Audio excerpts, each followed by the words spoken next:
But ultimately, he comes across as earnest and sincere around advancing an agenda that many people associate him with. It's as simple as believing in something. You can basically say he believes in something. Democrats come across as believing in nothing.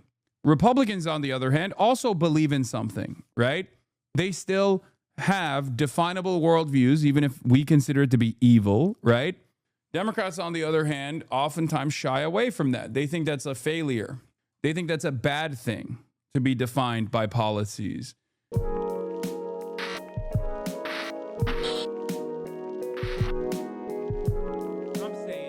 That I mentioned here on 820 and the Zohran thing. Yeah, all right, we're gonna get started on the Zohran. Okay, well, in any case, we're gonna start with the Zohran Mamdani stuff. Zohran Mamdani, a betrayer of the revolutionary cause, or a person who has been able to rizz up Donald Trump? These are the questions that are swirling around in the minds of many on Twitter. Of course, the Marxist-Leninists that say that everyone that could be considered a social democrat is a social fascist, including Zohran Mamdani, a fascist collaborator. And then also on the other side, there are a lot of people who are like, Zohran is the bringer of revolution. He did it. He rizzed up Donald Trump and single-handedly is making America socialist. I am somewhere in the middle here. A little bit of a centrist, a little column A, little column B. Definitely don't think that Zohran is bringing about a socialist revolution in the country by rizzing people up one fascist at a time. I don't think that that's what's going on, but I also don't think that he is as big as a, social democratic betrayer of the revolution as the way some people presented it. I think he's the mayor of New York, or the next mayor of New York. He's not even the mayor of New York yet.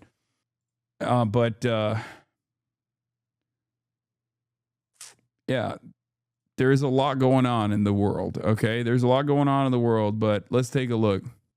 Okay, well, I'm back in America, and my Twitter is busted already. Nice. In China, through the VPNs, this shit was working better. What the hell's going on? Which ones? There's no confiscation. Hey, then you would know that he said that. He said means appropriate. Can I just say, luxury condos should be taken if they're not in use? This is a perfect example. The MAGA media ecosystem has made Zohran seem like this extreme jihadist. And listen, some of his ideas the are legislation he supports in the council will force property owners, before they can sell it on the public market, to sell it. Why didn't Trump confront him about that? Why didn't Trump confront him about it?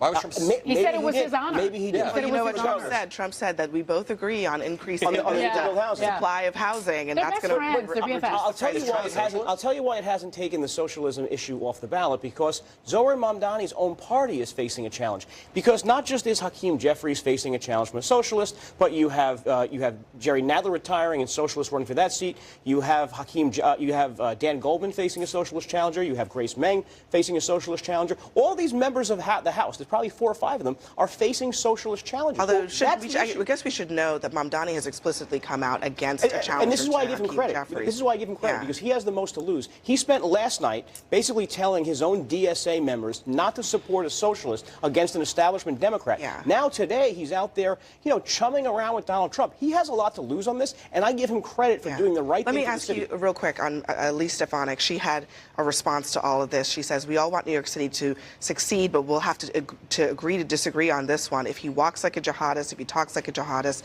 if he campaigns like a jihadist, if he supports jihadists, he's a jihadist. And he is Kathy Hochul's jihadist.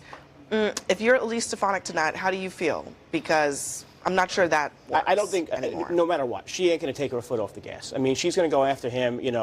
She uses the term jihadist, but if you hang out with Hasan Piker, if you hang out with people that deny 9/11.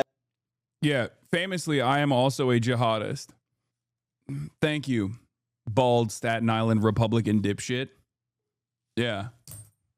Brother, between you and I, who do you think closely resembles the unironic socially regressive policies of what you consider to be jihad? Like, because if we're going to think about like what Americans think jihad actually means, who do you think between me and the average Republican is closer to what these guys think is like jihad, Sharia law, Taliban rule, It's a Republican. The American Taliban is the Republican Party. Okay?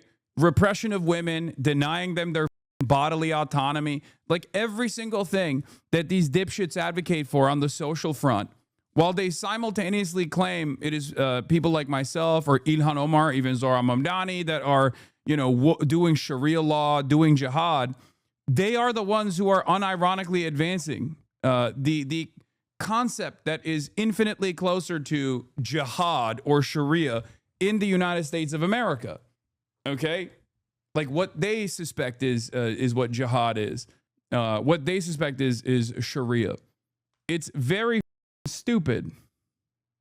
Yeah, Councilwoman Inna Vernikov. It's a good day for the American people when two leaders of such diametrically opposing views can come together for the betterment of our city and find common ground. But we should never kosher a Marxist with jihadist aligned views. Did we forget that Zohran Mamdani wants to cease the means of production? Zohran Mamdani wants to cease the means of production, not seize the means of production, okay? But wants to halt them entirely. Socialism is no production.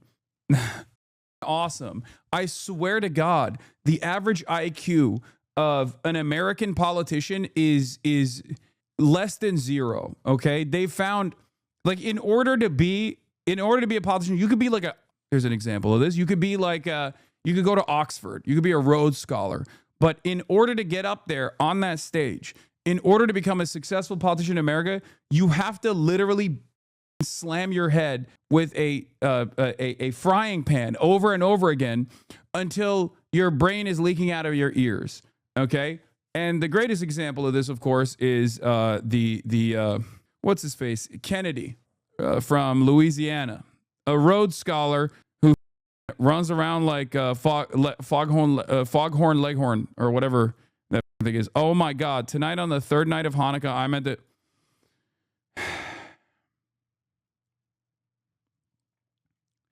It's always the same shit. She's the one who invited Netanyahu to attend Zohran's inauguration. It's always this. It's always this. It's 100% of the time. There's a 100% success rating on this shit. Unimaginably racist, Islamophobic stuff that you hear, and the moment you look at their profile, you're like, oh, I get it. I see what happened here. Nice. Baby, wake up. It's time for Israel's feelings again. Yeah, I know. Exactly. Did we forget that he refused to condemn globalized intifada, refused to condemn Hamas? Campaign with Hasan Piker who said America deserved 9/11 and pressed around with jihadists. Just yesterday, Mamdani blamed a house of worship for the protests which call for violence against Jews inside the temple. Mamdani should have been given a spanking at the White House. Disappointed that instead he was legitimized. Oh no. Oh no. Oh no. I can't believe that Zohran Mamdani campaigned with someone who denies 9/11 happened, which is what this guy is saying. At least he's unique. Did I say 9/11 did happen and America deserved it? Or did I say 9/11 didn't happen? She ain't going to take her foot off the gas. I mean, she's going to go after him. She uses the term jihadist, but if you hang out with Hasan Piker, if you hang out with people that deny 9/11 was the responsibility of Islamic terrorism, you hang out with people like that, you're going to get that criticism. That's going to be her issue. That's what she's going to push in the campaign. I don't think she's going to take her foot off the gas one bit. Errol, why do you think Mamdani made this pivot? In a way, I mean, it is somewhat, it's smart because he neutralized Trump in especially in the first maybe 6 months of his term on some very key issues, law and order, maybe even ICE, funding for the city of New York. Why do you think he ended up here? Well, look, Mamdani wants to succeed. He wants to be a successful mayor before he wants to do anything else. This caricature that people have painted of him as if he's some ideologue who's all he's ever wanted to do. Listen to the whole sentence. He never said you deny 9/11 happened. No, he said jihad means struggle. You are upholding a racist trope. No, dumbass. Listen to the words that are coming out of my mouth.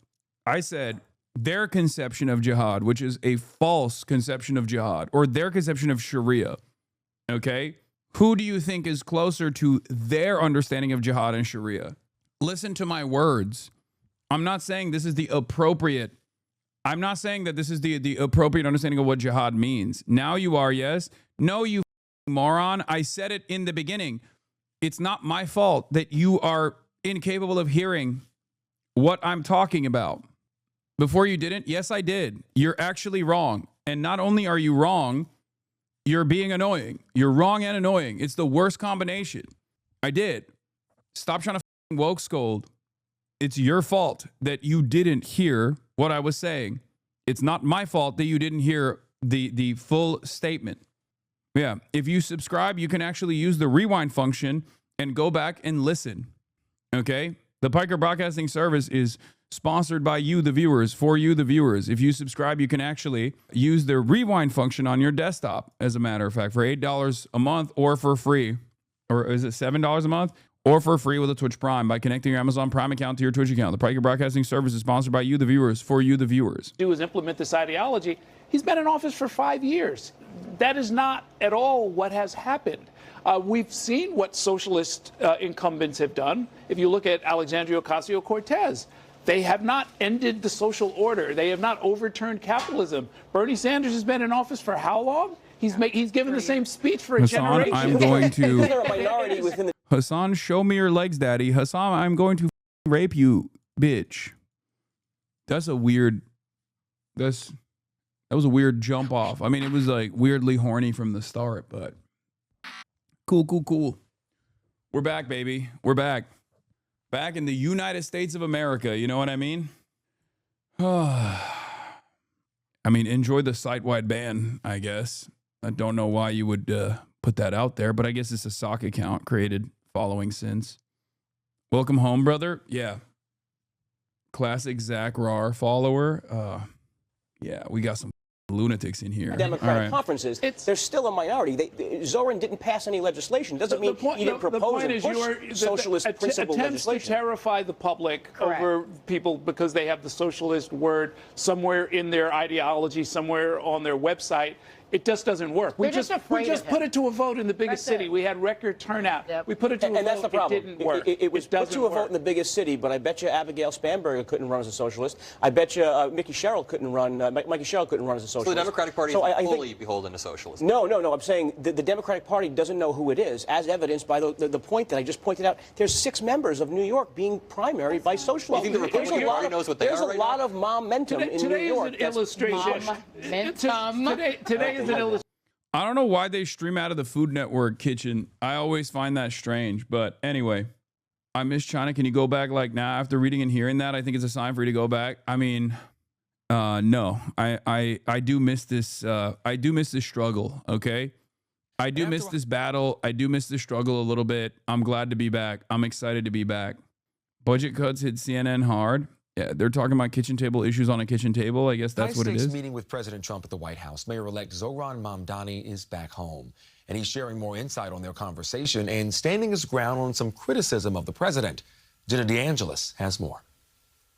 Congratulations, Mr. Mayor. Thank you, Mr. President. A cordial Oval Office meeting between President Donald Trump and Mayor-elect Zohran Mamdani Friday, described by both as productive. Focused on a place of shared admiration and love, which is New York City, and the need to deliver affordability to New York.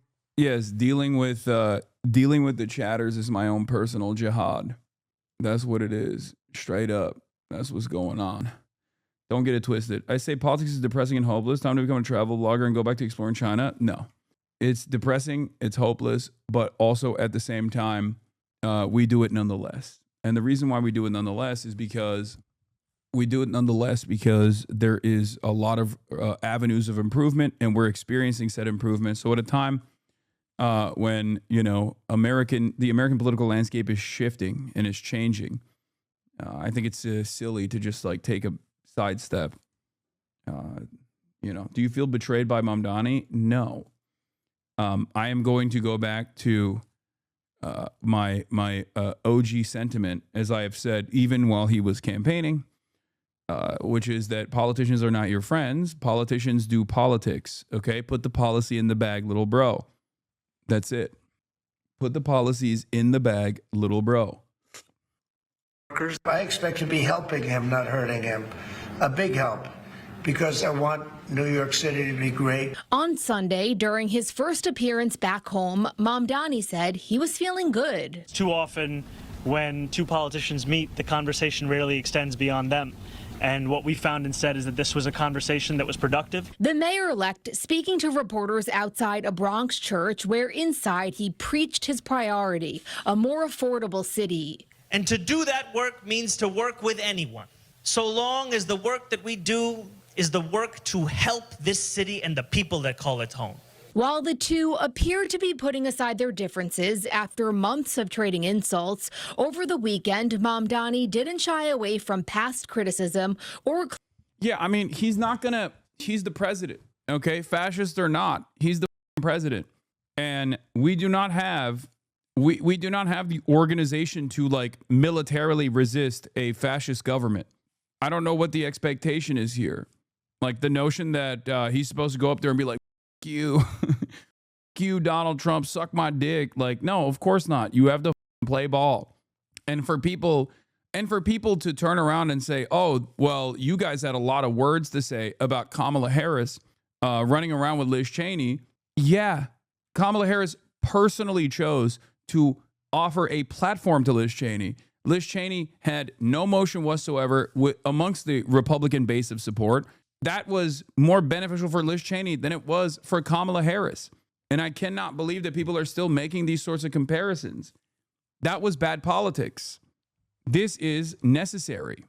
Like Liz Cheney has no power over Kamala Harris, and Liz Cheney had no motion anyway. So running around with Liz Cheney was a major mistake, demonstrated by the fact that Kamala Harris lost.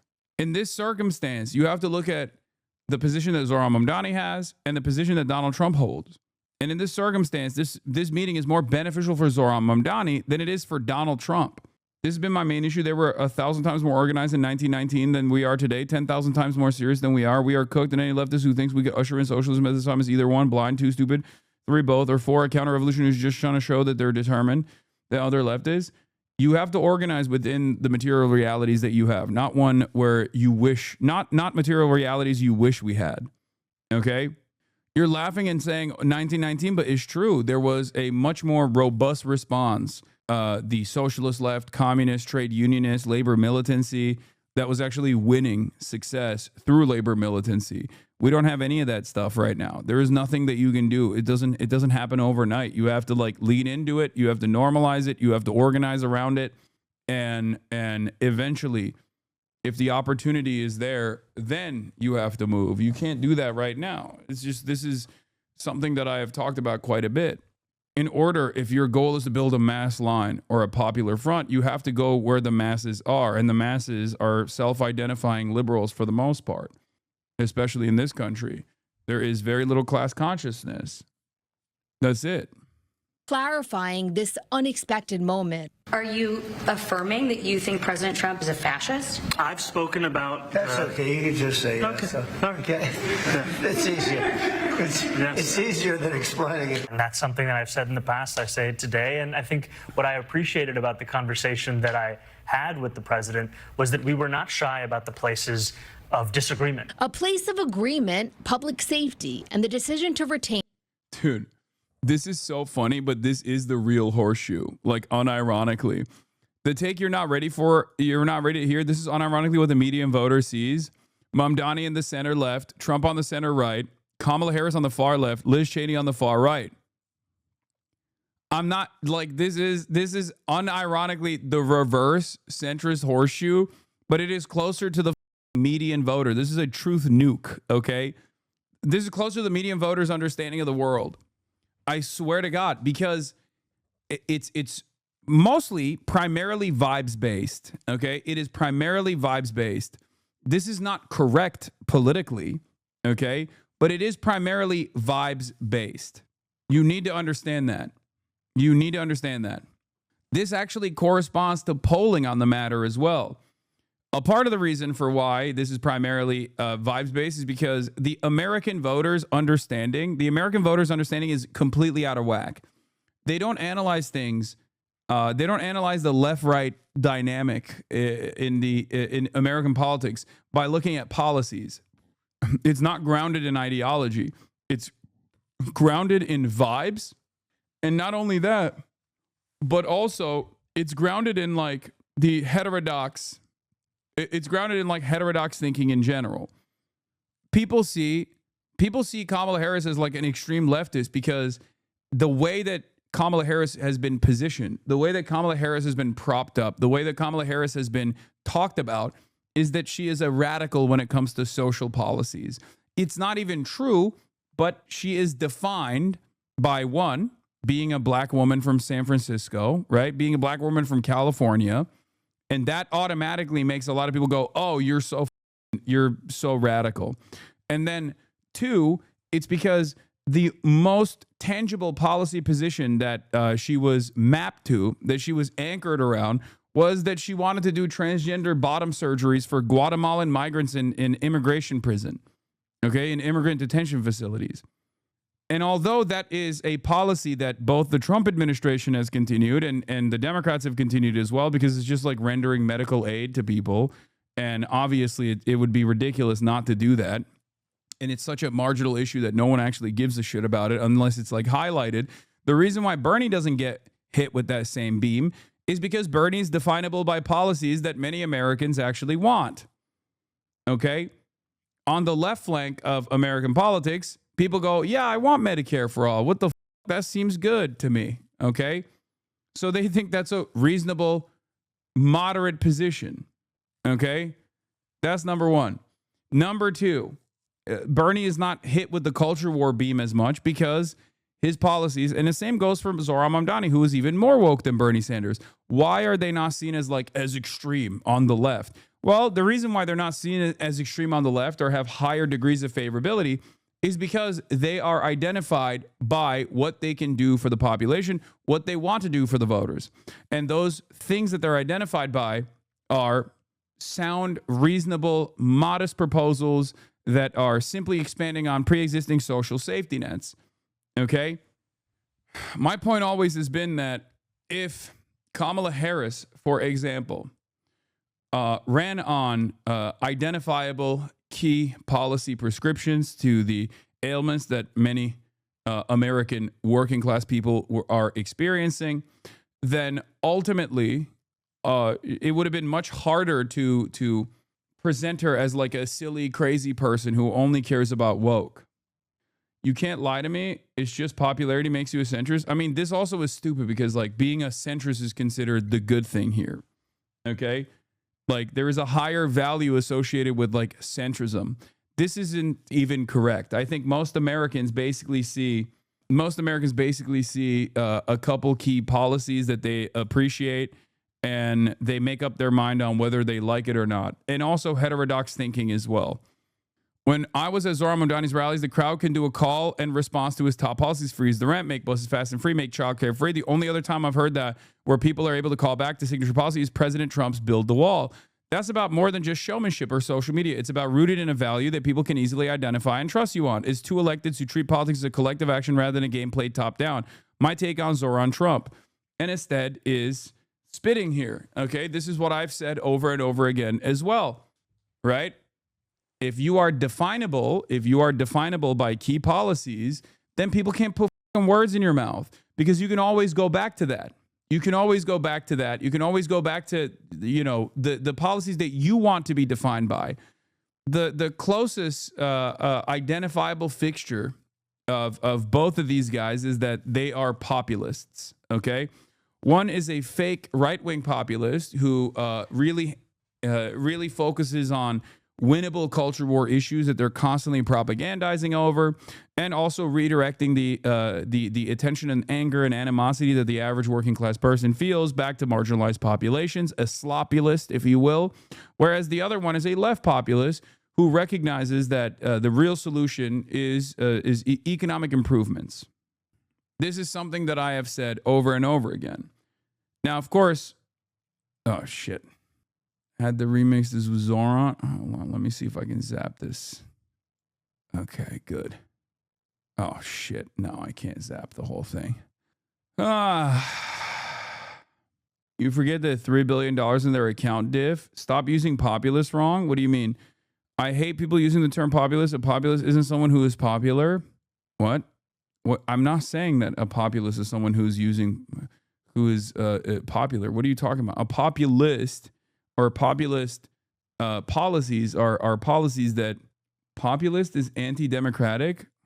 Okay, well, I'm not a neoliberal, okay? So I don't consider it that way. I don't see it that way at all. I think left populism would be to turn around and take complicated policy suggestions that would require a tremendous amount of work to implement, and simplifying them in a way. Sean the Black, thank you for the raid. Hope you had a good stream, brother. Like, tax the rich is a populist policy, okay? Rather than trying to describe the complications, you just simplify it for a much broader audience to receive, okay? And populist policies are oftentimes those policies that benefit the largest number of the population in an easy to understand way, in an easy to understand messaging campaign. Okay, Farley is going crazy right now. No, he's talking about the definition of populist we have in other parts of the world, and a word that means demagogue. No, I know. Populism is just a politician orientation that says the current elites are not serving the interests of the people and that serious reforms of the elite are necessary in order to align with the masses. Anyway, let's continue. NYPD Commissioner Jessica Tisch. They also spoke about immigration and New York's sanctuary city policies. On Saturday, President Trump was asked about very good meeting yesterday. We talked city policies. On Saturday, President Trump was asked about sending in federal troops. Right now, other places need it more, but if they need it, we had a very good meeting yesterday. We talked about that. But if they need it, I would do it. Mamdani said he told the president what separates New York City from anywhere else in the country is the NYPD, and he trusts police to deliver public safety. Jenna DeAngelis, CBS News, New York. And joining me now is the mayor-elect of New York City, Zohran Mamdani. Mr. Mayor-elect, welcome back to Meet the Press, and congratulations. Thank you so much. It's a pleasure to be back. Well, it is wonderful to have you here in person, fresh off of your first meeting with President Donald Trump. He praised you. He even said you could do a great job as mayor despite months of a bitter back and forth. Were you surprised by the warm welcome that you got? You know, I was looking forward to having the meeting with the president to speak about the needs of the 8.5 million people who call the same city we love home, and to speak, frankly, about the affordability crisis that is pushing so many of them out of those 5 boroughs. And I found in the meeting that I had with the president a productive one, and a meeting that came back again and again to the central themes of the campaign that we ran: the cost of housing, the cost of childcare, the cost of groceries, the cost of utilities. And it showed that this is an opportunity to now start to deliver so that people can do more than just aspire to struggle in New York City, but actually to be able to live there. But did you expect it to be so chummy? What was going through your head when you were standing there? You know, I thought again and again about what it would mean for New Yorkers if we could establish a productive relationship that would focus on the issues that those New Yorkers stay up late at night thinking about. Because so often in our politics, we try and tell people what they should be worried about, what they should be concerned about. But when you actually ask New Yorkers and you listen to them, you hear it come back to the issues that animated not just the conversation the president and I had with the press after our meeting, but frankly in the meeting itself. It was a conversation where we spoke about the need. Whoever media trained Mamdani needs to be the head of the Democratic Party immediately. Lamau? No. I think it starts with the policies. It starts with the worldview. The reason why you consider him to be so good at messaging and so believable is because he has a well-defined worldview that is outside of normal politics in the Democratic Party. Like, he is a solid communicator. He's naturally good. He's naturally charismatic. He's naturally a solid communicator, which just certainly helps. But ultimately, it definitely does come back to having politics that are anchored around simple to understand policies. Okay, he comes across as sincere, but ultimately, he comes across as earnest and sincere around advancing an agenda that many people associate him with. Okay, it's as simple as believing in something. Simply put, if you want it to be defined not by the actual politics of Zohran Mamdani, you can basically say he believes in something. Democrats come across as believing in nothing. Republicans, on the other hand, also believe in something, right? There is a level of sincerity with Republican politics, even though the politics they believe in are awful, they're garbage, they're harmful to large swaths of the population. They still have definable worldviews, even if we consider it to be evil, right? They have a definable worldview that is seen as tangible, and also people can associate with them positively or negatively if they choose to do so. Democrats, on the other hand, oftentimes shy away from that. They think that's a failure. They think that's a bad thing to be defined by policies. They are oftentimes believe that the most successful method is to simply say you are not a Republican, and then that's it. That should be enough for everybody to vote for you. Like, I'm not talking about the actual content of the messaging here, though that's good. He's very good at bringing questions back to policy issues. Yeah. But you can't do that. You can't do that if you have no policies to anchor yourself around, to anchor your campaign around. That's it. That's my point. You have to have things that you can bring the conversation back to all the time, an agenda that you are advancing. Need to deliver on this agenda. And I appreciated that when the president, when we had that meeting, it wasn't just in the Oval Office. He also took me into the cabinet room, and there we were looking at portraits of presidents of years gone by, and we admired a portrait of... Like, I'll give you Pete Buttigieg as a counter. Zohran Mamdani and Pete Buttigieg are both decent communicators. But when I bring that up, that's the real truth, Nuke. But if I were to bring that up, everyone would be like, how dare you say that? It's true. Pete Buttigieg is actually a pretty solid communicator. But Pete Buttigieg is what you get when you have a solid communicator, utterly devoid of politics, that is the classic, undefinable, centrist, third-way neoliberal politician. And that is precisely the reason why he comes across as insincere. That's precisely the reason why he comes across as not a great communicator. He appeals to the liberal wine moms, but he doesn't appeal beyond that base of support within the Democratic Party. And that is because he's not trustworthy. He doesn't, like, people don't actually look at him and go, oh, this is a guy who's going to bring about change that I think is necessary. Okay? That's it. Standing on business and loudly and proudly declaring your worldview goes a very long way. A lot of people don't understand it. A lot of people are too afraid to broach that subject. A lot of people are too afraid to stake their reputation on the line. Pete makes word salad to make you agree either with him on whatever he's talking about. Zohran wants free buses. Kind of. FDR. And in many ways, when I think about the candidacy that we've put forward, it looks to Fiorello LaGuardia as the greatest mayor in New York City history. You can't tell the story of LaGuardia without telling the story of FDR and the story of a relationship with the federal government that finally delivered at the scale of the crisis it was facing. Well, prior to you, I will say it's also somewhat refreshing to have a politician be like knowledgeable. I think a lot of people also forget that you can know things and you can educate people on the spot. And he does that quite a bit. I mean, obviously it's centered around New York politics, but ultimately it's not a bad thing that you can do that, you know? It goes a long way. I think politicians knowing shit is a good thing, okay? It's a weird world that we live in where I think people automatically say like, oh, you have to be dumb. You have to be like a dumb guy to win over the dummies, the stupids. But that's not the case. Meeting. I don't have to tell you this. President Trump repeatedly threatened to cut off federal funding to New York if you won. The president seemed to back away from that yesterday, though, in his public comments in that joint news conference that you all did. He said, I don't think that's going to happen. I expect to be helping him, not hurting him. Do you believe him when he says that? No, I believed the president in the conversation that we had, and I will continue to make the case, both to the president and to the country at large, about the needs of New Yorkers.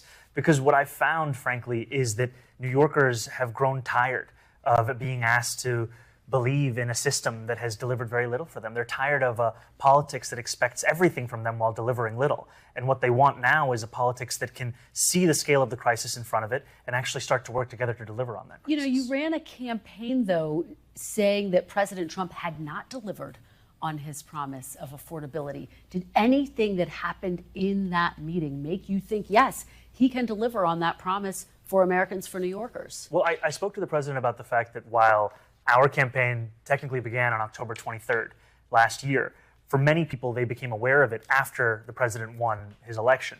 And when I went out and spoke to New Yorkers, asking them who did they vote for and why, in two neighborhoods that swung most significantly towards the president. This was Fordham Road in the Bronx, Hillside Avenue in Queens.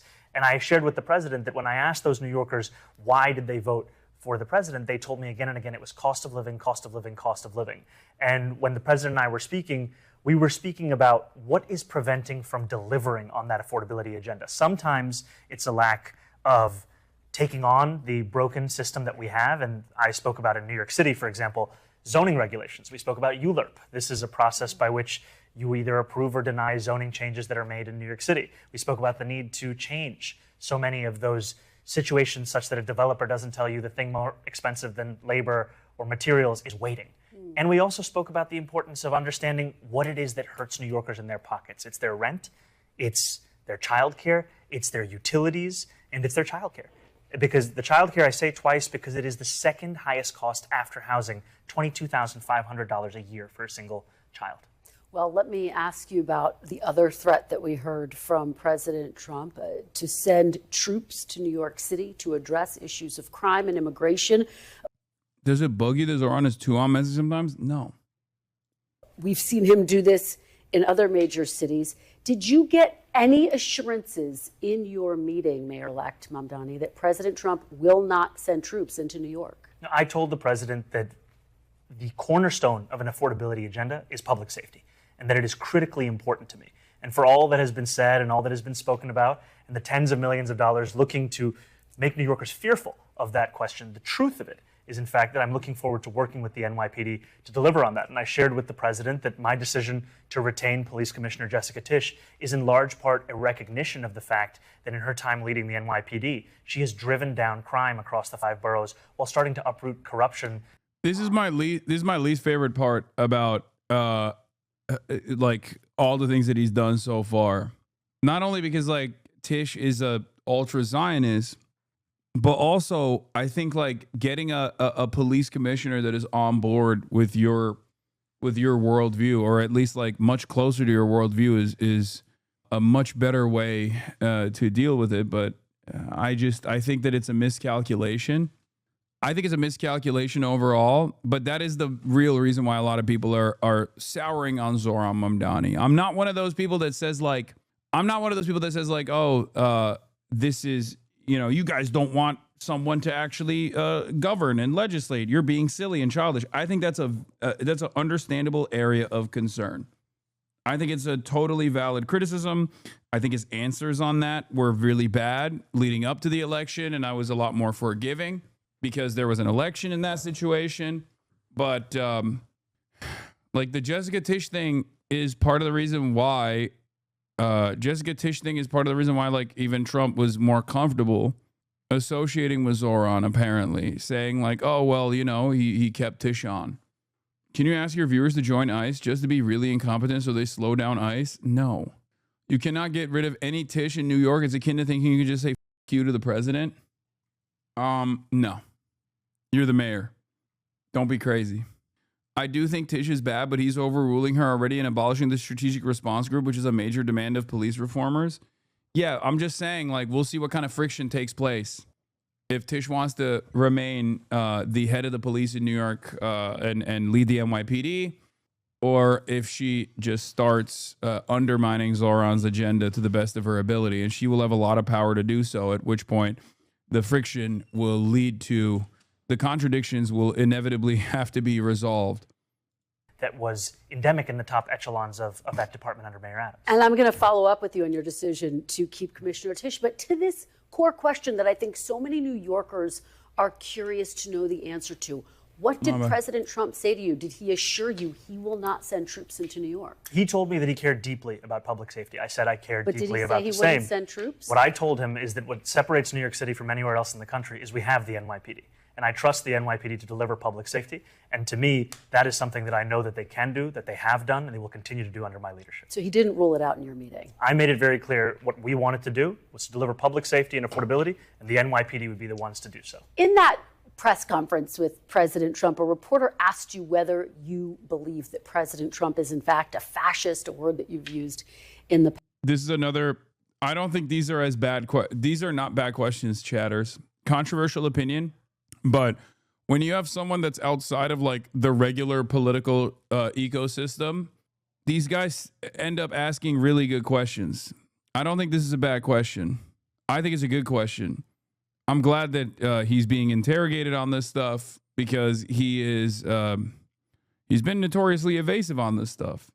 Okay, whether you truly believe Donald Trump is a fascist or not, and how you end up squaring that circle, that's a big one. How do you collaborate with someone that you've called a fascist? I think that's a fair question to ask. Jessica Tisch is a fair question to ask. Hakeem Jeffries and the endorsement of Hakeem Jeffries is a fair question to ask.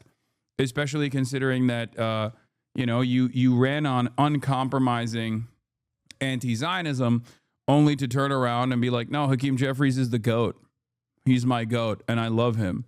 Like how much politicking is appropriate in this situation? I know that his goal, first and foremost, is to deliver on an agenda that he promised to his voters as the mayor of New York. But like how much of that is actually a mistake?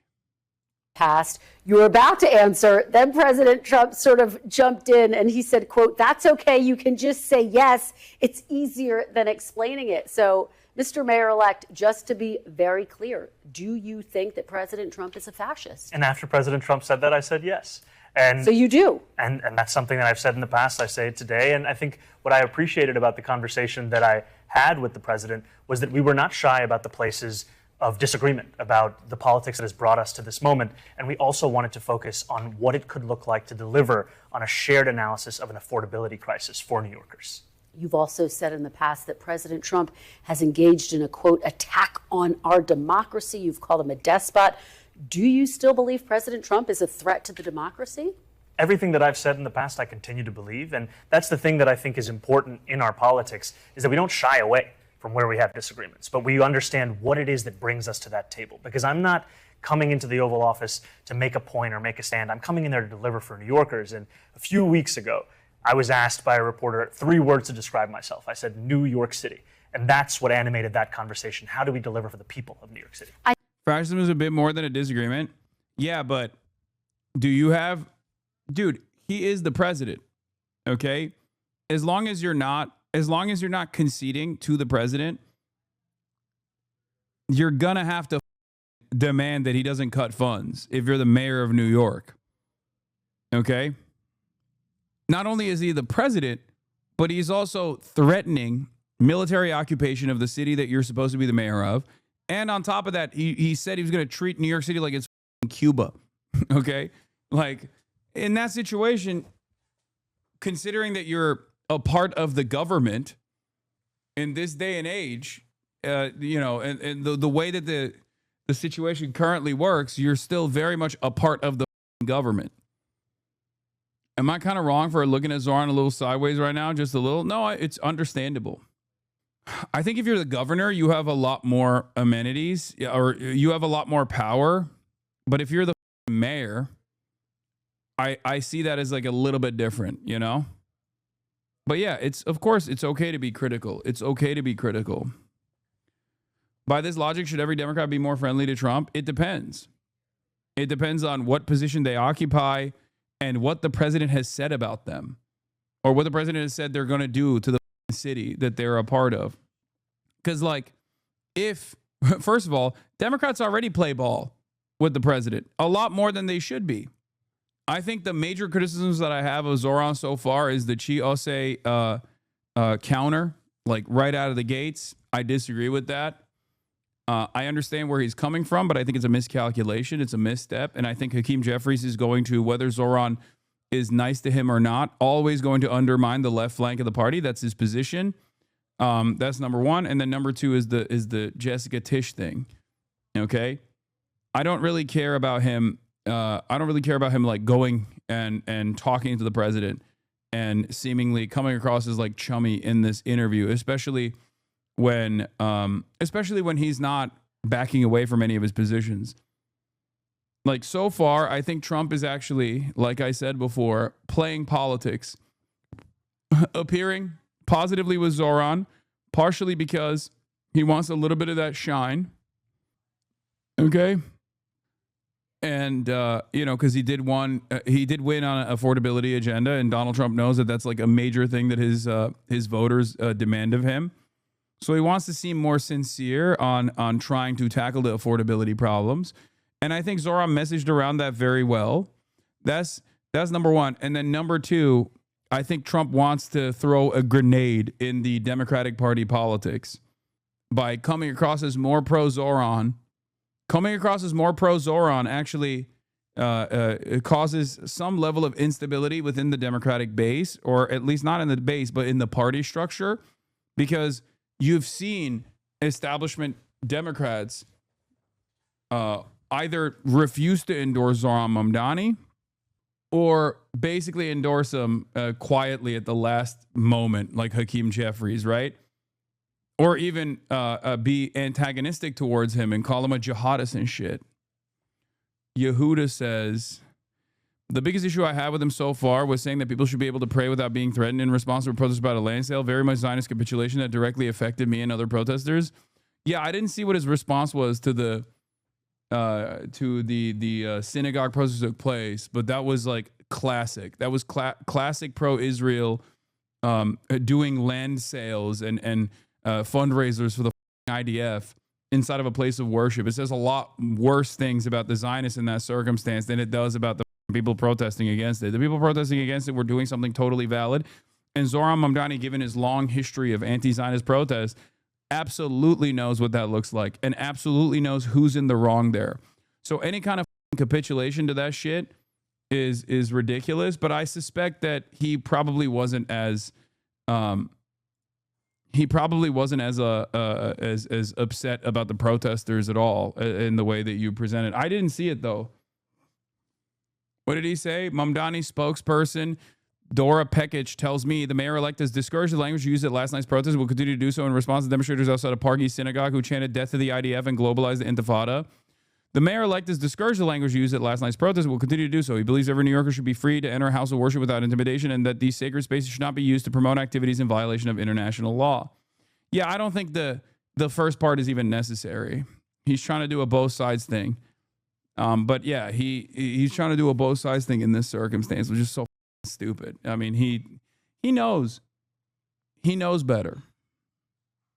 Asked to clarify the conducting caveat, Mamdani's team says it was specifically in reference to the organization's promotion of settlement activity beyond the Green Line, which violates international law. Yeah, note that he didn't disavow the protest itself and actually didn't disavow the synagogue event. Yeah, this is the issue with the initial disavowal of globalized Intifada. His first response was appropriate when he said, like, people don't understand what this means. Yes, it comes across as hurtful only because people are scared of the word Arabic, the word Intifada, which is an Arabic word. Okay, he did disavow the synagogue event. No, I know, I understand that. I'm just saying that he doesn't even need to say like, oh, people shouldn't be fearful of going to the place of worship. I'm sorry, dude. If you're going to an illegal land sale of a fascist apartheid state in any place, whether it be a place of worship or not, then it's no longer a place of worship. It's a criminal activity hub. Okay, protest is the least people can do in this circumstance. Everyone else who has an issue with that can suck my entire dick. Okay, that's it. I think it's ridiculous. I also think it's ridiculous to complain about the language being used in this circumstance, like globalized the Intifada. It's a hurtful language. It's scary. It's like, no, you know better. You know it's not hurtful or scary. You're just paying the piper here. Okay, you're trying to do your very best to manage the situation in a way that you don't really need to. I understand during the campaign where you're like fearful that this was going to be the only thing you have to address, and you thought it could be easy to just like chop it, ahead of time. Oh, I'm not going to condemn the language. I'm not going to police the language. I think it's silly. That's probably a better way to go about it. Then again, I'm not the mayor, but as an analyst, as a commentator, this is my assessment. This is my position. I think when people are being insincere in their demands, you don't have to capitulate to those demands. Those are insincere demands. There's no reason that you have to capitulate to those demands. As a matter of fact, authenticity is key here, and it's actually been incredibly helpful for the way that Zohran has been perceived as opposed to the rest of the Democratic Party. So there's no reason to now do this kind of shit. No excuses, but every politician will do the thing we dislike. Which of those actions are you anticipating most from Mamdani? I think that some of your supporters would be curious to know, you say you stand by your past statements that, yes, he's a threat to the democracy. How do you square working with someone who you still think is a threat to the democracy? I think working for the people of New York City demands that you work with everyone and anyone, and that you always look to find those areas of agreement while not overlooking the places of disagreement. And I think this was something that came up in our meeting. We spoke about immigration. We spoke about the fact that in New York City, we have sanctuary city policies that allow for the city to work with the federal government on around 170 serious crimes. The concern for so many New Yorkers comes about anything beyond that. And I spoke about the importance of us being able to protect New Yorkers and some of the incidents. Oh yeah, I didn't really care much for his statements on Cuba and Venezuela either. I thought those were silly. But again, that's too much in the that goes too much into like foreign policy beyond the scope of the New York mayor in general. That we see, they do not do that. You raised the issue of sanctuary cities, so I want to speak to you more broadly about the issue of immigration. This is one that is so critical to. Bro, he's the mayor of New York. Why the would he care? No, exactly. That's my point too. My position is he's the mayor of New York. Who gives a shit? Like, you don't have to answer all those questions. At least with Israel, it was brought up as a major point in the entire run. But you don't have to run around and be like, oh, I think Cuba is a despotic, tyrannical state or some shit. I don't know what he even said ultimately, but like, that's one of those things where it's like, I'm the mayor of New York. I don't know why you guys are demanding condemnations or assessments about Cuba or Venezuela. And if you're going to talk about it, I think the most prescient point to talk about, the most like visible point to talk about is quite literally the fact that we are doing a major crime. Yeah.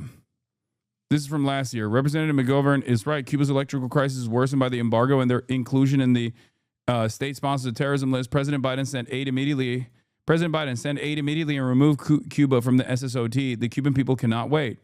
He called Maduro and Diaz Canal dictators. Yeah. Or even with Venezuela, I think the appropriate thing to say, with Cuba, the appropriate thing to say is that we're strangling them to death. And with Venezuela, the appropriate thing to say is that Donald Trump wants to start a war in Venezuela, and he hasn't shied away from communicating that. That's ridiculous. I thought he ran on no wars. That's a failure in terms of his one of his major promises to his own voters. It's absolutely unacceptable to destabilize this entire region. It's ridiculous. It's inhumane. It's cruel. And we've seen the failures of the global war on terror, the unlimited cruelty. You know? In any case, let's New York, the rest of the country as well. One of your top supporters, Senator Bernie Sanders, recently weighed in on President Trump's record managing the border. He compared it to former President Biden. I want you to take a listen to what he had to say. I'll get your reaction on the Tim Dillon podcast, which Trump is crazy. Did a better job. I don't like Trump, but we should have a secure border, and it ain't that hard to do. Biden didn't do it. Those before him did not do it. We should have a secure border, period. Do you agree with Senator Bernie Sanders that President Trump has done a better job securing the border than former President Biden? I haven't thought much about comparing presidents on the question of securing the border. I think it's important that it's secure, and I also think it's important that we have an immigration system that is humane. And that's what I spoke about with the president, is that New Yorkers want to see humanity in the policies that are being implemented. Do you give President Trump some credit for the work that he's done to make the border in Senator Sanders' estimation, more. This is forever one of Bernie's worst takes. Yeah, if you listen to the rest of his take and he expands on it, he does arrive at the same exact sentiment that Zohran is saying here. It's just that in that moment, I think it was a terrible way to respond to that question, because you are under no circumstance or no obligation to say Donald Trump is doing a good job with the border, because it's just not true. It's just not true at all. That's it. The border crisis is a man-made crisis. And it's man-made because it is instigated with white nativist anti-immigrant sentiment in a country that is the most diverse country on the planet. And that diversity is unironically America's strength. It's one of the most redeeming qualities of the United States of America. It's part of the reason why the United States of America has been such a dominant force around the globe. Okay? The notion that like Donald Trump's attitude here is actually good is so stupid, especially when even Trump's very own base of support is souring on the immigration shit. Comparing it to the failure of the Biden administration also doesn't win you any favors, because it leans into the false notion that the Biden administration was also doing like open border policies or whatever the Republicans have framed him on. It's ridiculous. I hate that shit so much. I dislike it. I dislike it quite a bit because first and foremost, it is untrue. It is not truthful. And the first thing you should always do is be truthful, be honest. It seems like he's doing a whole Trump is more credible on immigration, but that's a bad thing. But if you clip the first part of the sentiment, it sounds unresolved and supportive. Yes. Yo, he's literally a standard Dem right now before entering office, not like mistakes by Bernie, how it feels too much infantilization when they make mistakes like this, stupid or miscalculation when it falls in line with them, moderating far more than most politicians who are Dem in a year span. What are you talking about? Loaf Bats, thank you for the 10 gifted subs. Secure. What I give President Trump credit. Do you agree with the president's kill all children policy as reduced education spending? Yeah, that's basically it. Yes. Don't you think it's wonderful that the president is doing is truly securing the border? What a ridiculous fucking way to answer that. What a ridiculous way to answer that. America is what it is because of flows of migration into this country. For is the meeting that we had yesterday was one that was focused on how we could work together for New Yorkers. And the place that we could do so most effectively, frankly, is ensuring every New Yorker can afford the city they call home. Well, you take me to my next question, which is about really the central issue of your campaign, affordability. You have said that you want to raise $9 billion in new taxes, increasing taxes on the wealthy, on businesses, in order to fund your key policies like universal child care, which you mentioned. You would need Governor Kathy Hochul to be on board with this. You'd need her signature. She has never publicly committed to increasing taxes. I know you just spoke with her. Mr. Mayor-elect, did Governor Hochul commit to you that she will support and sign on to your plan to increase taxes? The governor and I had a productive conversation, and what we both committed to is working together for the affordability agenda. And one thing I appreciate of the many about Governor Hochul is that she's been focused not just on affordability, but specifically on universal child care for quite some time. And now is the time to bring a partner forward in City Hall. And I've said plainly and openly that I believe that these are two tax proposals that make sense, increasing the personal income taxes on New Yorkers making $1 million or more by just 2%, increasing the top corporate tax rate to match that of New Jersey. And what I've also said is more important than how we fund something is that we fund something. And if there are additional or alternate revenue streams to do so, I will accept them and I will celebrate them, because the most important thing is to actually deliver for the New Yorkers who right now can't even conceive of having a family in New York City because of how expensive we've made childcare across the 5 boroughs. Well, and your entire agenda is incredibly ambitious: universal child care, free buses, among other things, lowering rent. Can you deliver on this agenda without Governor Hochul agreeing to increase taxes? Well, I'm thankful that I'm not going to have to engage in the hypothetical, because I am confident of the two of us working together to deliver on this agenda and ensure that finally, and this goes back to just that portrait of FDR. Thank you, Emily Giselle, for the 5 you did. It has been in the past. It has been there in the moments of such transformation, meeting the scale of the crisis. We can do that again. Mamdani, I want to work together with Trump. We need a secure border. I disavow Palestine protests. We love NYPD, and we want New Yorkers to do ICE raids, not federal agents. You guys, he's just playing ball. He's definitely having conflict with these people.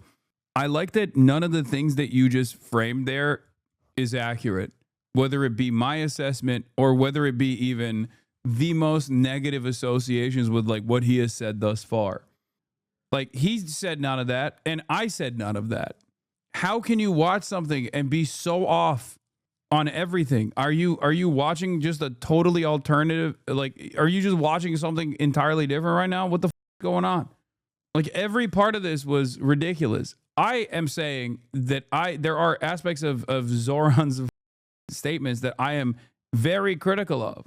I'm not saying he's just playing ball. He's doing a great job. That's not what I'm saying at all. And I don't even think he went as hard as what you said. He got you on mute. Yeah, he cooked me. He cooked me because he's hallucinating an entirely separate reality. What the? So just yes or no, you think she'll raise taxes? I think she'll work with me to deliver on affordability. I think raising taxes make the most sense. If there's any alternative that raises the same amount of money, I'm open. All right, let's talk about another major issue, which you referenced, policing. So many major issues. Crime. There are a lot of major issues, I know. God, the audio is so ass. 5 years ago, you were calling for defunding the police. Now you are in charge of the largest police department in the country. You have tapped crime. The gain is base boosted. Commissioner Jessica Tisch to stay on in her job. She has accepted. She wants to put thousands more police officers on the streets of New York. Will you do that, Mr. Mayor-elect? I've said over the course of the campaign that I think the number we have had budgeted of 35,000 officers is a sufficient number. What we have to do, however, is allow those officers to focus. You have it cranked up with your extension? I know, but here, okay, let's put it at 100 and let's see if you can hear it. On policing. And what I mean by that is that in 2020, the response time for the NYPD was less. Is that better? Is that better? Come on, no, keep back seating. Keep back seating. Is that better, you think? Or perhaps I know what I'm doing and there's a reason why I cranked it. Sounds fine, actually. You won't be able to hear it. My audio is much higher. My audio levels are much higher than the audio levels of the video. And if I kept it that way, everyone would say, oh, dude, I can't hear the actual video. All right, you know what? Sounds better, chatters. Okay, let's do 100. Let's do 110. That's where it was. 11 minutes. Today, it's closer to 16 minutes. Large part of that is because officers are now having to deal with 200,000 mental health calls a year. And so our proposal is create a Department of Community Safety, task it with the mental health crisis, the homelessness crisis, and allow officers to focus on serious crimes so we can get back to the work of delivering on this. As far as his like defund the police agenda goes, he actually did stay on message on that front, saying he's going to keep the current head count for the NYPD and lower the burden that the NYPD has to deal with. And I think that's an appropriate thing to do. That's a smart thing to do. He's right. That is also a part of the reason why that was the major point for defund the police in general, which is take some of the funds that normally would go to the police and reallocate it back to like social workers, things like that. And on that front, he's actually been consistent on this. But I don't really mind. I don't really mind that liberals think this is a. I don't really mind that this liberals see this as like, oh, Zohran is moderating. Great, okay, it's a moderate position. If tomorrow Zohran said, not Zohran, but a Zohran-like candidate on the national front is winning an election by saying, oh, I don't want Medicare for all, I want single payer. Okay, and people are like, well, you said you wanted Medicare for all, but now you're saying single payer. And he ended up describing the process of like, oh, well, we need to pool all of the insurance payment funds into one large pool so that there is automatic leverage for those who are in dire need of insurance. And I think we do that through a modest increase in taxes for at least like some of the wealthiest individuals in society, and the middle class will end up paying less overall as opposed to their insurance premiums. And everyone goes, wow, he really moderated on this position. He really changed it. That's a completely different policy. Then, yeah, I'm on board. Who gives a shit what you call it? Call it Trump care if you want to. I care about solutions. Do you see what I mean? So in terms of his moderation on defund the police, he didn't actually moderate on that at all. But it's fine if people think that he did. Do you see what I mean? It's more so a matter of whether he will be able to follow through on this promise.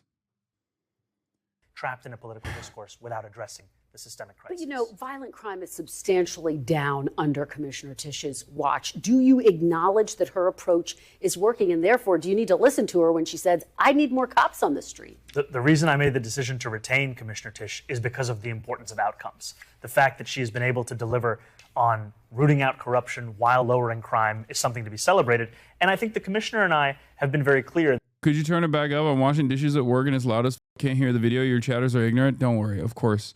I just wanted to prove to the audio chatters that are being annoying. Okay, I know. I already fixed it. That what brings us together is a shared importance of public safety. I think we can do that with the officers we have. Would you rule out putting more police officers on the street? What I will tell you is that the 35,000 we have budgeted, that's the amount that I think we need. Okay. Let me ask you, again, just going back to that press conference with President Trump, as reporters were leaving, you were answering a question that I think was hard for a lot of people to hear about your response to protests outside of a Manhattan synagogue. Your initial response to that incident did receive some criticism, as you know. What is your message to Jewish New Yorkers who feel you won't be tough enough in your response to anti-Semitic incidents? Since crime is down, why would they need more police? Great question. That's actually something that he should be saying at all. She should be saying as well. Be like, hey, look, she's actually succeeded on delivering on this promise, and I think it's good. It's good that she did that. But that doesn't mean that we need more cops, as a matter of fact. What we need is to lighten the burden of cops. Michael Fusscourt, thank you for the 25 gifted. Open Presence, thank you for the 25 gifted. Hell yeah. That I'm looking forward to being the next mayor of New York City and fulfilling the commitment I've made to Jewish New Yorkers over the course of this campaign, which is a commitment to not only protect them across the five boroughs, but to celebrate and cherish them. And what that looks like is rooting out anti-Semitism. It looks like increasing funding for hate crime prevention programs by 800%. And it also looks like ensuring that we have NYPD protection outside of synagogues and temples, especially on the high holy days. And I want to just say, recently on Yom Kippur, there was a horrific anti-Semitic attack in Manchester. A rabbi in New York City reached out to me and said, could you ensure that there's additional police protection outside of the synagogue for today? I said, absolutely. And I also asked, what if that rabbi did not know the next mayor of New York City? We have to make it so that it doesn't matter who you know. It matters that you will get that safety and security because you're a New Yorker. That's the administration I'm going to put together. All right. I do want to talk a little bit Why about... is Tisch controversial? Billionaire dynastic family in New York. I mean, literally, the NYU Art School is named after her family. In the pocket of major developers, in the pocket of all of the finance capital in the city.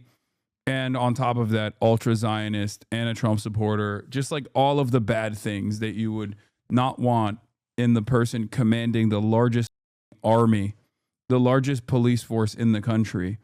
The police force is already going to be a major hurdle for Zohran and delivering his agenda.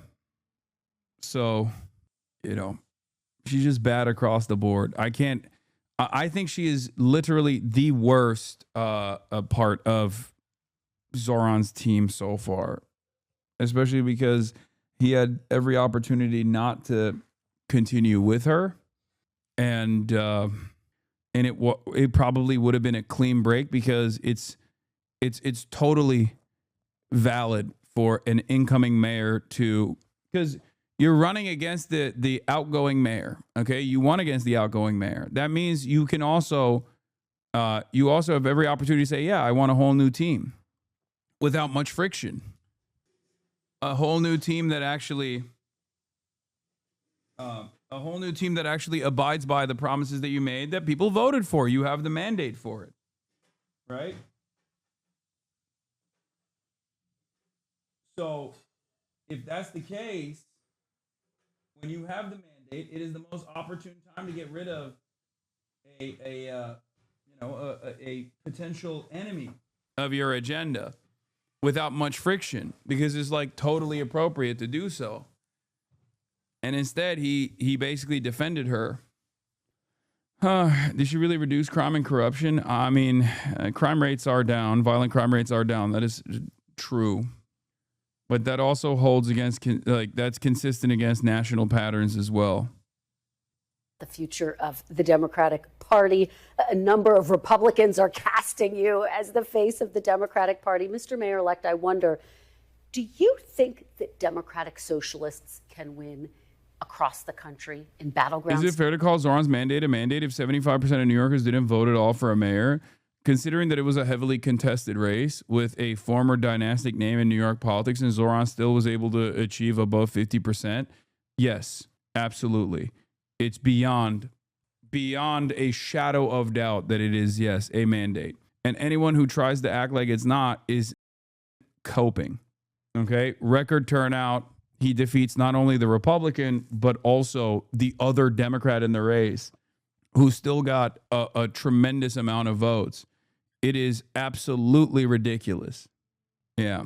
Can you really call it a mandate just because it was the highest turnout in New York City electoral history in the last 80 years? Pepega asked question. Yeah, it's a stupid question. But it's one that the media has been pushing over and over again. So, of course, you're going to have people also repeating that silly line without really reading too much into it or without thinking about it at all is normal. That is the reason why the media actually hits that line. He was an independent. Get it together. Okay, dude. Come on. Come on now. Yeah. States, for example. I think a focus on the importance of dignity for working people. Can you guys? Something that Can you appeals to stop people sending me across this? I country. know. I will not. It's your venture own into the tweet. world of I know. I saw it. National politics and punditry, but what I will tell you is that in New York City, we saw so many of the same dynamics we'd seen elsewhere. We'd seen a shift towards the right. We'd seen obituaries being written. I'm glad you got a banger tweet off, though, Chatter. Good tweet. About the Democratic Party's ability to speak to young people, to speak to Asian voters, speak especially to young men. And I actually shared this with the president, that the very constituencies that he had won over, that were a critical part of his increased vote share in New York City, were the ones that we then looked at as who we should focus on to bring back into the party. And I think that when you speak to those constituencies with the same respect you'd speak to any other, you will see that they will then engage in the process. We saw an increase in voter turnout amongst 18 to 29-year-olds by more than 300%. And that's because we spoke to them as New Yorkers who are facing an affordability crisis, not as young people we have to finger wag to participate in democracy. Two more quick questions. If Democrats win the midterms, do you want to see Leader Jeffries become the Speaker of the House? Yes. Okay. That was a firm, quick answer. Boo. Boo. That's an L, okay? Big L for Zohran as opposed to Zohran, if you know what I'm saying. It's just, nah. I don't know what kind of wheeling and dealing happened behind closed doors, but this is inappropriate. Straight up. Especially because like, Hakeem Jeffries is going to be an enemy of everything that he presents. Okay? Everything he wants to do with his agenda, Hakeem Jeffries is antagonistic to. It also kind of makes him look insincere on a lot of this shit. Okay? Hakeem Jeffries is by normies known as AIPAC Shakur, okay, especially in New York. Sure, he's very popular in his own district, but nationally he is unimaginably unpopular. Right now you're talking to Meet the Press. There is absolutely zero reason to try and defend Hakeem Jeffries. Yeah, damn, sometimes it's your own digital footprint. Exactly. This looks insincere, looks flip-floppy. After at least 2,251 passengers were killed over the course of July 2014, Hakeem Jeffries got on stage at a rally in New York City and paraphrased George Wallace. Israel today, Israel tomorrow, Israel forever. If Jeffries is considered a progressive, the term has lost all of its meaning. There's exactly zero value in Zohran's agenda as mayor and answering any other way. Well handled. I disagree. I disagree vehemently. Hakeem Jeffries did not do shit for Zohran pre-election. I don't know why Zohran is sticking his neck out for him. New York politics. I think he thinks that he absolutely needs to play ball with the nationally relevant establishment Democrats. Otherwise, you won't get any of his agenda across. And it's going to be a real surprise Pikachu moment when he actually doesn't get any of his agenda across, because none of those guys give a shit about playing ball with Zohran in return for him playing ball with them. I don't know why he's doing this. I think this is a major mistake. It is a major mistake. It's a ginormous mistake. These guys are unimaginably antagonistic to everything he represents. I don't know what they're saying behind closed doors, but it does not matter. I know what they do in public. Okay? I know what they have done. What? Asking Hassan for tone tips is insane. What's he supposed to say? Maybe, but let him try to riz Jeffries? No, absolutely not. Absolutely not. Come on, man. Hakeem Jeffries has done nothing. He's done less than even Nancy Pelosi did in terms of offering like decent committee positions to the progressive wing of the party, keeping that caucus together.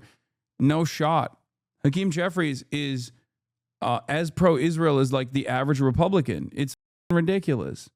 Why is rizzing Trump okay but not Jeffries? Because Donald Trump is the president of the United States of America. Okay? Hakeem Jeffries is a nationally unpopular leader of the Democratic Party that has more power to basically excise the left flank. Donald Trump is the president and he's a Republican. Hakeem Jeffries is like internal party politics. So you leave plenty of time for my final answer. Let me go back and give a little more. Look, like, do you think he's endorsing Trump? Do you think he's endorsing Donald Trump as president? Is that what you think he's doing? Because he is endorsing Hakeem Jeffries as Speaker of the House and the minority leader. It's ridiculous. former President Obama called you after your victory. Yeah, Zohran Mamdani went and spoke to the president, which means that he actually wants Donald Trump to be the next president and the president after. He tried to actively clear the field for Hakeem Jeffries by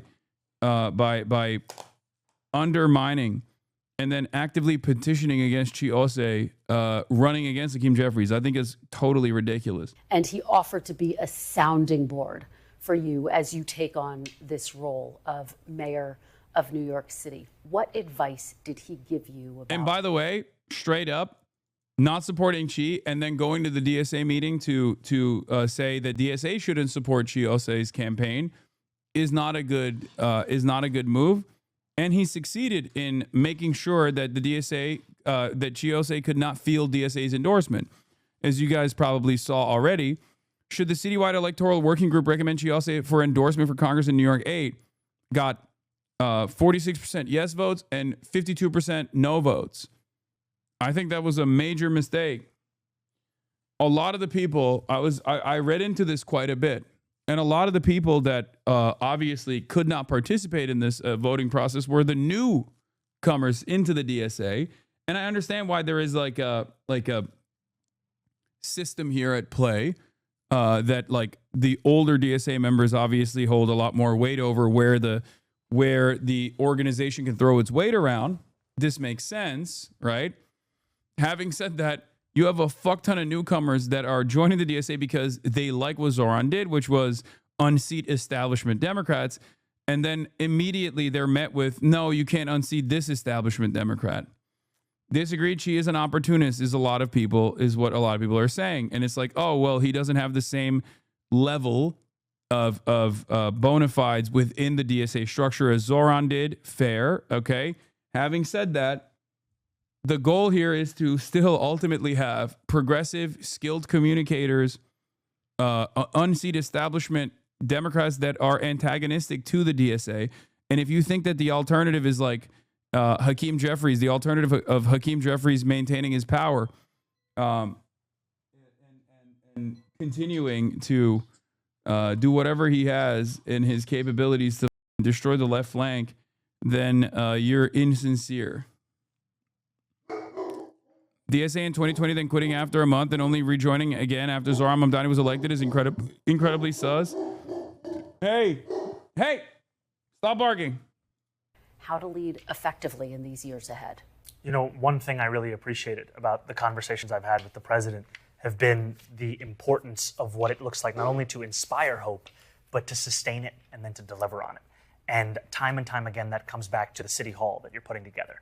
And even right now, we have about 40-odd days of a transition. Transitions are typically a time of pageantry and pomp. We want it to be a time of substance, a time of purpose. And so we ensured that the first day after the election, we announced our 4 incredible co-chairs of our transition, our executive director. And then the week after that, the first deputy mayor, the chief of staff. We're moving much faster than typical because we want January 1st to be a day where we start to deliver, not start to prepare. And I appreciate President Obama's emphasis of what it looks like to prepare in advance so that you can deliver. All right, Mayor-elect Zohran Mamdani, thank you so much for being here. We really appreciate it. Thank you. Real pleasure.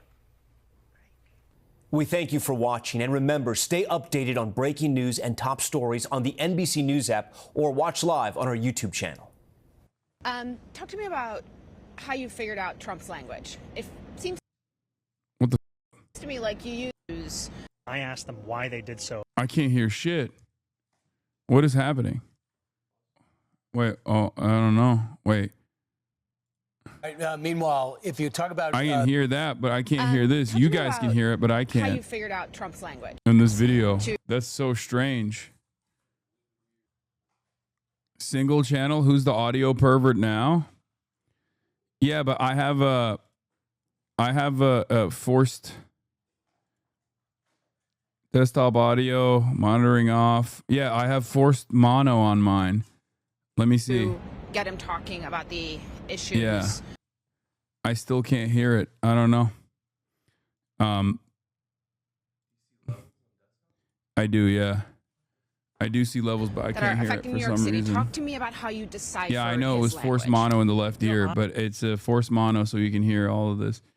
Why do we get so many stream issues in LA but none in China? Okay, I don't know, but I'm gonna skip this one. That's not really an accurate way to describe the dynamics of the DSA effort. The opposition to Xi's candidacy among the voting members was more about strategy than it was about Xi. They have a ton of districts they have to manage running in right now.